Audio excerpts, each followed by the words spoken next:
Report, we are following the breaking story of U.S. Attorney General Eric Holder's resignation. A suspect has been arrested in the disappearance of UVA student Hannah Graham. Find out where police found Jesse Matthew. Also in Lexington, the Robert E. Lee Hotel is open for business. We will detail what it took to complete the renovation. And kids from all over Rockbridge County spent the last Saturday corralling turkeys. All this and more on the Rockbridge Report. Live from the campus of Washington and Lee University with news for Rockbridge County, this is the Rockbridge Report. Good afternoon, Rockbridge County. I'm Stephen Young. And I'm Maggie Voltsky. Police in Galveston, Texas have found Jesse Matthew, the man last seen with UVA student Hannah Graham. Charlottesville police have been searching for Matthew in connection with Graham's case. CNN's Jean Casares has an update from Texas. Jesse Matthew is in custody this morning in the state of Texas. He was actually found by a deputy county sheriff on Wednesday about 3:30 local time on the beach in the Galveston area. Boulevard Peninsula is where he was actually located. That is a family vacation spot where families go fishing and have picnics. And there he was, very close to the water. Now, they are not releasing at all the circumstances of his arrest, but the jail did tell me that law enforcement stayed on the scene with him for quite a while, and finally at 8 o'clock local time is when they took him to the jail.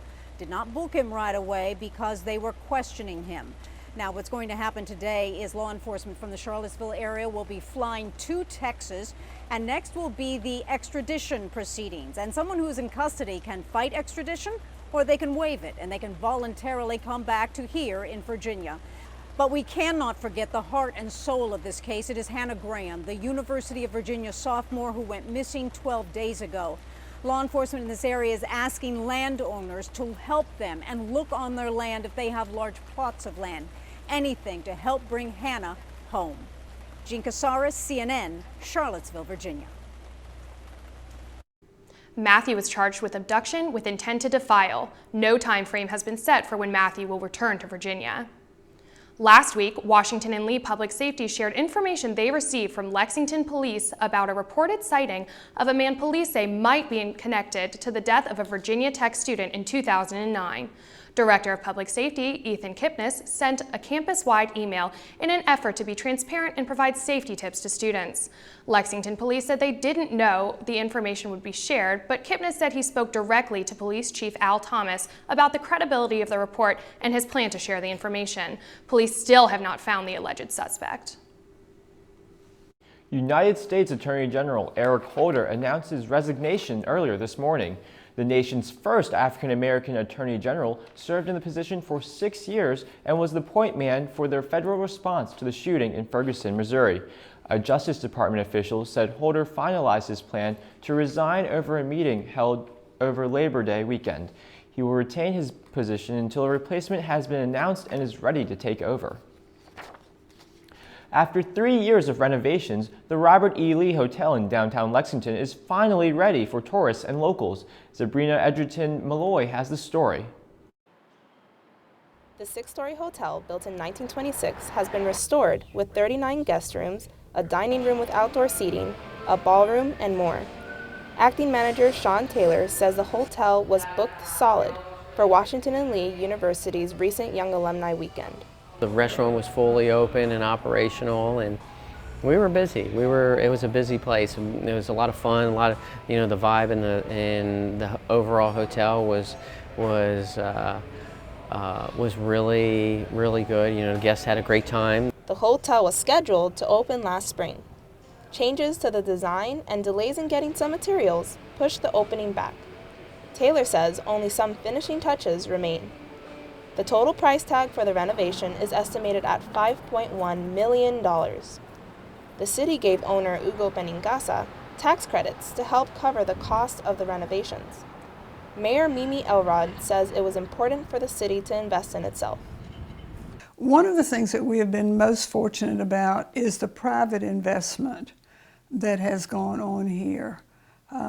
And I think because the city started investing a little bit more in the city, then people said, well, if the city's going to invest in itself, we'll invest in it also. If you don't invest in yourself as a city or town, other people aren't going to invest in you either.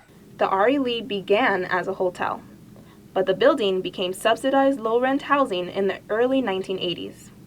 The original tenants were relocated after Benincasa bought the building and got approval for the new hotel. People are already booking hotel rooms for Parents' Weekend later this fall and graduation next spring at both W&L and Virginia Military Institute. The R.E. Lee Hotel is completely booked for graduation weekend for 2015. We haven't opened 2016 yet, so we're holding off on taking reservations, but we do have a waiting list for 2016 already. For the Rockbridge Report, I'm Sabrina Edgerton-Malloy. The R.E. Lee Hotel also has 3 condominiums available on the top floor. The temporary home of Waddell Elementary School in Lexington is getting high marks from teachers and parents. They say the modular units, called pods, are bigger, more comfortable, and have better climate control than the classrooms in the old building. Superintendent Dan Lyons expects the pods to remain on the campus of Lilburn Downing Middle School until January 2016. Meanwhile, crews are poised to begin demolition of the 87-year-old Waddell building on Pendleton Place. The new school will be built on the site of the old one. Coming up next on the Rockbridge Report, the Virginia Department of Game and Inland Fisheries performs a facelift on one Glasgow resident's property. And a long-term official in Rockbridge County has recently announced his retirement. All that and more when we come back on the Rockbridge Report.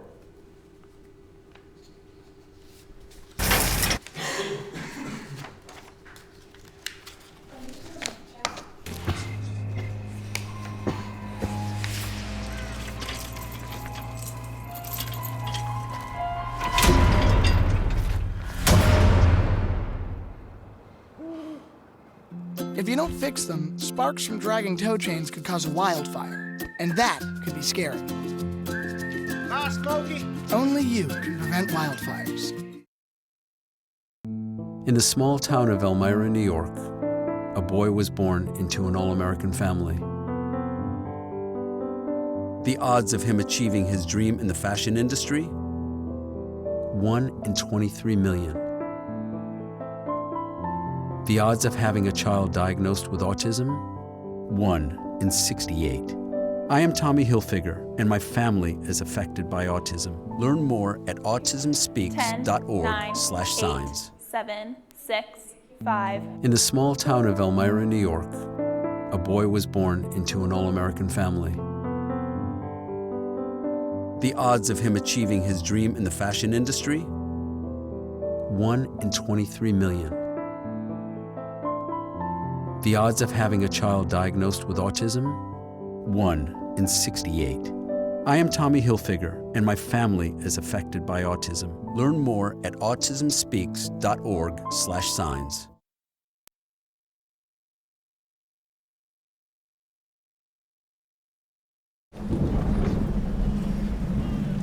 Do you think he's on his way? He doesn't even know that we're here. Is he okay? Please tell me he's okay. Laura. Okay, try to call him again. There's no signal. Try! Nothing's working. Well, just Everything's try. down.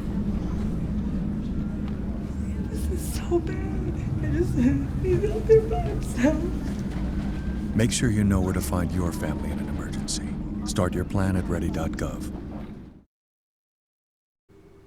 Executive Director of the Chamber of Commerce of Rockbridge County, Sammy Moore, is retiring at the end of 2014 after 20 years of service.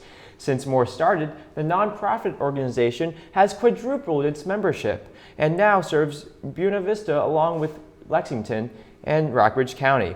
Moore played a vital role in starting projects such as the Rockbridge Beer and Wine Festival, the Chamber Benefits Card Program, and Business After Hours. Moore has tried to keep the Chamber up to speed with changes in technology and hopes that his successor is technologically savvy. The search for Moore's successor will begin immediately. Well, now that summer is over, the weather in Rockbridge County has gotten just a bit colder, but rain has not been an issue so far this fall. Our weather analyst, Kinsey Grant, is in the studio to tell us more about what we can expect weather-wise. What's the scoop, Kinsey? Thank you, Maggie. Well, Rockbridge County, we felt some crisp weather earlier this morning, but as you can feel, it's warmed up quite a bit as the day has gone on. Right now, our area is about 69 degrees with a nice breeze blowing in around 17 miles per hour. Although the high of 73 degrees did feel pretty warm earlier today, it's nowhere near the record of 98 degrees set way back in 1933. Let's take a look at the rest of our area to see if they're experiencing similar conditions. Now, you'll notice that most of our area is experiencing temperatures at about 70 degrees with a cloud cover over most of this area of Virginia. But although you can see down in the south in Lynchburg and Roanoke, there is a little bit of sun peeking through those clouds. Our area will have to wait for the sunshine until the weekend, but more on that soon. First, let's look at the radar.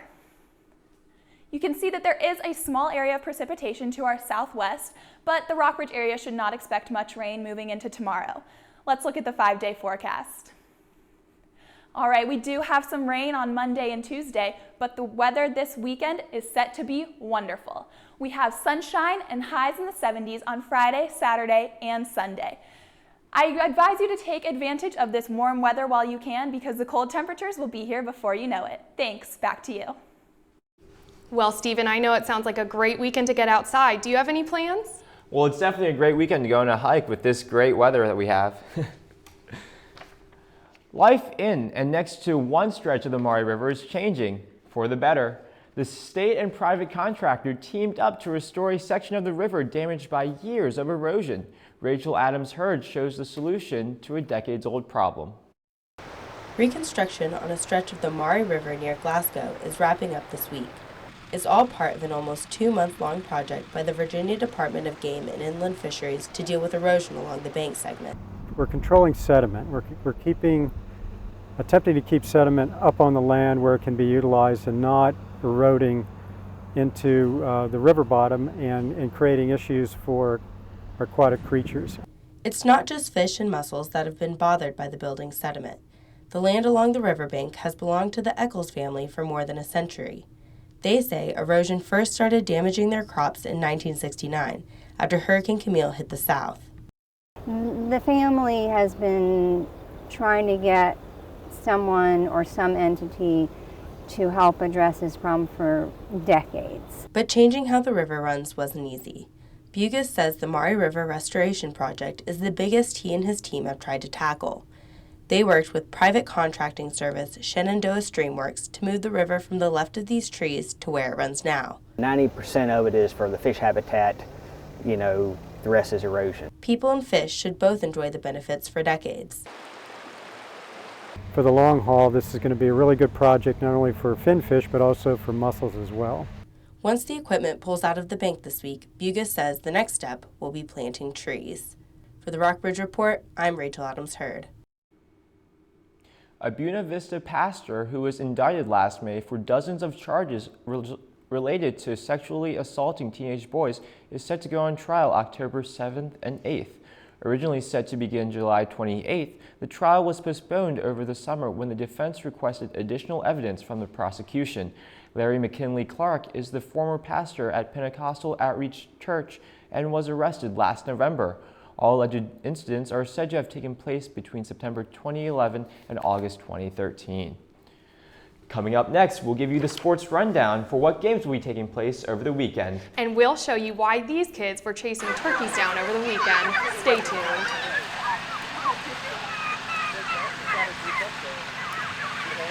May I please have an application? Thank you.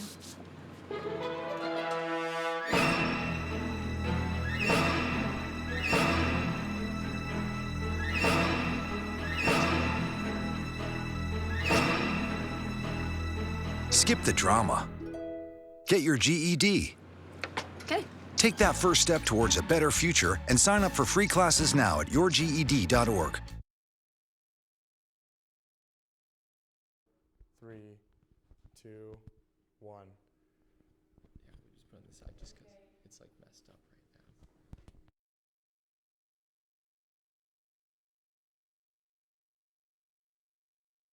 now. Stories. And I went up to tell my kids, this isn't a drill. Please. Please, do it for us. Your family, friends, and neighbors are all counting on you. Never let your gun get into the wrong hands. Remember, always, lock it up. Visit ncpc.org. Okay, tell me when. Can you count down? 10, 9, 8, 7, 6, 5. No more. No. If you want to be a parent, it doesn't matter how you play, what you wear, how you dance, or even what direction life takes you. You just need to be there. You don't have to be perfect to be a perfect parent. Thousands of teens in foster care don't need perfection. They just need you. There will be plenty of games taking place this weekend, including one very special game for a certain Major League Baseball player. Stuart Scott has your sports wrap-up. Thanks, Maggie. Tonight, Derek Jeter will wear New York's Navy pinstripes for his final home game. The Yankees are not advancing to postseason play, but that won't matter to fans as they pack the stadium to thank the captain tonight. Yankees manager Joe Girardi said tonight will be a culmination of all the love and appreciation Jeter has been shown throughout this year and his career. During Jeter's 20-season career at shortstop, he helped the Yankees win 5 World Series championships and was a 14-time All-Star. Even with the threat of rain tonight, tickets on the secondary market are going for $248 in the bleachers and up to $10,000 in Section 19, right next to the Yankees dugout. Tonight's first pitch is scheduled for 7:05, but the Yankees' final game of the season will be in Boston this Sunday. This weekend, VMI has a home football game against Mercer in Foster Stadium at 1:30. The Cadets lost to Samford last weekend and are hoping to improve their 1-3 record. SVU football is away looking for their first win of the season against Wesley. WNL has off this weekend and will look for their first win at Guilford on October 4th. It's a big weekend for women's volleyball. WNL has 2 matches in the Warner Center this Saturday. The team hopes to continue their 13-game winning streak and will face Emory and Henry at 1 o'clock and Mary Washington at 5:30. Friday night, SVU women's volleyball is away at Lynchburg. The Rockbridge County Wildcats have a home game against Allegheny Friday at 7 o'clock. In Buena Vista, the Perry McClure Fighting Blues will kick off their homecoming game Friday at 7 o'clock versus Roanoke Catholic. That's all for sports. Stephen and Maggie, back to you. Thank you, Stuart. Thank you, Stuart, and good luck to all the teams competing over the weekend. While it may not be Thanksgiving yet, kids were chasing down turkeys during last weekend's Farm Day. Rockbridge County held its Farm Day on Saturday, complete with butter making, country cooking, and even a turkey drive. Throughout the day, children gathered to move a gang of turkeys from one pen to another.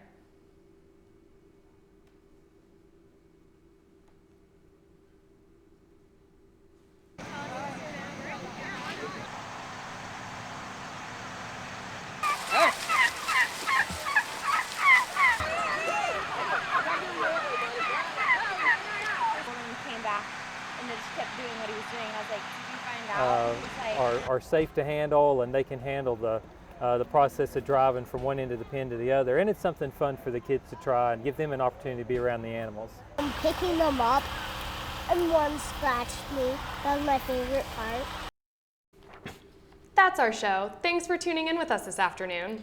Be sure to check us out online at www.rockbridgereport.washingtonandlee.net and also at Facebook and Twitter. Have a good rest of your day.